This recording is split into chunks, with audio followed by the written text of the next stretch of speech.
ভয়াবহ বন্যায় দেশের দক্ষিণ পূর্বাঞ্চলের ১১ জেলায় মৃতের সংখ্যা বেড়েছে ৫৪ জনে।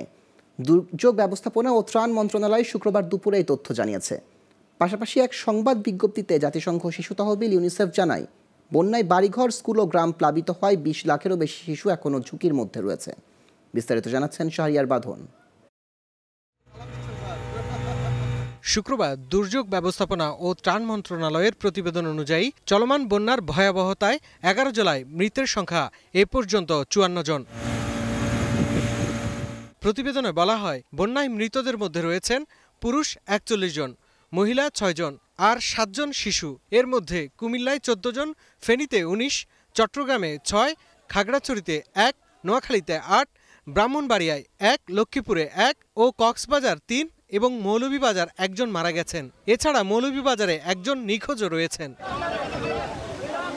বন্যায় ১০,০৯,৫২২ জন পরিবার পানিবন্দী হয়ে পড়েছেন। পানিবন্দী ও ক্ষতিগ্রস্তদের আশ্রয় দিতে ৩,২৬৯টি আশ্রয় কেন্দ্র খোলা হয়েছে।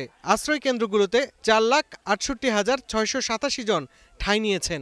রয়েছে ৩৮,১৯২টি গবাদি পশুও।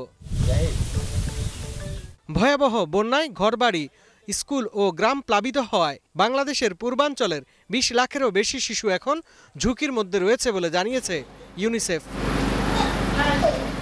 জাতিসংঘের এই সংস্থাটি বলছে, বিগত ৩৪ বছরে বাংলাদেশের দক্ষিণ পূর্বাঞ্চলে আঘাত হানা সবচেয়ে ভয়ঙ্কর বন্যায় ৫৬ লাখ মানুষ ক্ষতিগ্রস্ত হয়েছে। এই অবস্থায় খাদ্য বা জরুরি ত্রাণ সরবরাহ ছাড়া পানিবন্দী হাজার হাজার মানুষ ও শিশুর জন্য ইউনিসেফেরও জীবন রক্ষাকারী সরঞ্জাম সরবরাহের জন্য ৩৫ মিলিয়ন মার্কিন ডলার সহযোগিতা প্রয়োজন।